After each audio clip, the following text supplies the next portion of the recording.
Hello दोस्तों, आज की कहानी है सबसे बड़ा भक्त कौन। एक बार फिर देवर्षि नारद के मन में यह अभिमान पैदा हो गया कि वह ही भगवान के सबसे बड़े भक्त हैं। वे सोचने लगे, एक रात भगवान विष्णु का गुणगान करता हूँ, फिर इस संसार में मुझसे बड़ा भक्त और कौन हो सकता है। किंतु पता नहीं श्रीहरि मुझे ऐसा समझते हैं या नहीं। ये विचार कर नारद भगवान विष्णु के पास क्षीर सारण में पहुँचे और उन्हें प्रणाम किया। विष्णु जी बोले, आओ नारद, कहो कैसे आना हुआ। नारद बोले, भगवान मैं आपसे एक बात पूछने आया हूँ। भगवान विष्णु बोले, मैं तुम्हारे मन की बात जानता हूँ नारद, फिर भी तुम्हारे मुंह से सुनना चाहता हूँ। नारद ने कहा, हे देव, मैं जीवन भर आपका गुणगान करता हूँ, पल पल हर क्षण मुझे बस आपका ही ध्यान रहता है। आप मुझे यह बताइए कि क्या मुझसे भी बड़ा आपका कोई अन्य भक्त है संसार में।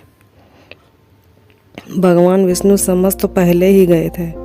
नारद को अपनी भक्ति पर अभिमान पैदा हो गया है, किंतु अपने मन की बात छुपाकर वे बोले, नारद, इस प्रश्न के लिए तो तुम्हें मेरे साथ मृत्यु लोक चलना पड़ेगा। नारद बोले, ठीक है भगवान, मैं मृत्यु लोक चलने के लिए तैयार हूँ। भगवान विष्णु नारद को लेकर मृत्यु लोक चल पड़े। धरती पर पहुंचकर दोनों ने किसान का भेष धारण किया और एक गांव के किनारे बनी एक झोपड़ी की ओर चल पड़े। विष्णु बोले, नारद, मेरा एक बड़ा भक्त यहाँ इस कुटिया में रहता है। आश्चर्य है, क्या मुझसे भी बढ़कर किसी की भक्ति हो सकती है। नारद के मुख से निकला, क्या वह मेरी तरह आपका ध्यान लगाए रहता है। आओ स्वयं ही जान लेंगे, विष्णु जी ने कहा, और उस कुटिया की ओर बढ़ गए। किसान उस समय कुटिया के बाहर अपनी गाय को बांध रहा था। उसके मुख से हरि हरि गोविंद का स्वर निकल रहा था। किसान वेशधारी विष्णु ने उसके निकट जाकर नारायण नारायण कहा तो किसान ने विनीति स्वर में पूछा, आप कहाँ से आए हैं भद्र, मेरे लिए कोई सेवा हो तो निसंकोच बताइए। किसान वेशधारी भगवान विष्णु ने कहा, हम नगर जा रहे हैं पर अंधेरा घिरने लगा है। वन में जंगली पशुओं का डर है, इसलिए रात भर आश्रय चाहते हैं। किसान ने प्रसन्न भाव से कहा, मेरी कुटिया में आपका स्वागत है। भद्र और जो रखा सूखा घर में है आपके लिए हाजिर है। भगवान ने मुझे आप लोगों की सेवा करने का अवसर दिया है। बाहर दलान में एक खटिया पर दोनों को बिठाकर किसान अंदर गया और अपनी पत्नी से कहा, देवी, दो अतिथि आए हैं। किसान की पत्नी उस समय अपने बच्चों को भोजन परोस रही थी। धीरे से आटे का बर्तन देखते हुए बोली, घर में इतना थोड़ा सा ही आटा है और ये बच्चे और भोजन मांग रहे हैं। किसान बोला, कोई बात नहीं, हम अतिथियों को भरपेट भोजन कराएंगे। तुम बच्चों को आज कांजी बनाकर पिला दो। नारद और भगवान विष्णु ने उन दोनों का सारा वार्तालाप सुना, फिर भी परीक्षा के लिए भोजन की थाली पर बैठ गए। जब दोनों भरपेट भोजन कर चुके थे तो नारद सोचने लगे, ये सीधा सा गृहस्थ भगवान का सबसे बड़ा भक्त है। भक्त कैसे हो सकता है। उधर श्रीहरि ने किसान से और भोजन लाने के लिए फरमाइश की। बोले, मेरा पेट अभी नहीं भरा, क्या और भोजन मिलेगा।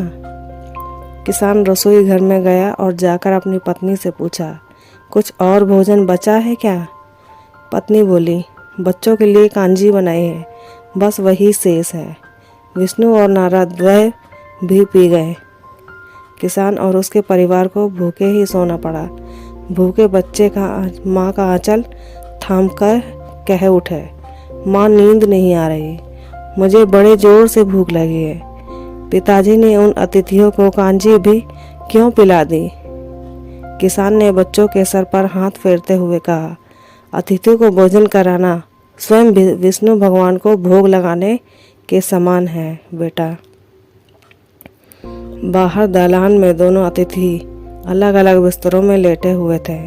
भगवान विष्णु ने कहा, तुमने सुना नारद, किसान और उसके परिवार को भोजन नहीं मिला, फिर भी वह मेरे लिए गुण गा रहे हैं। यह तो कुछ भी नहीं है।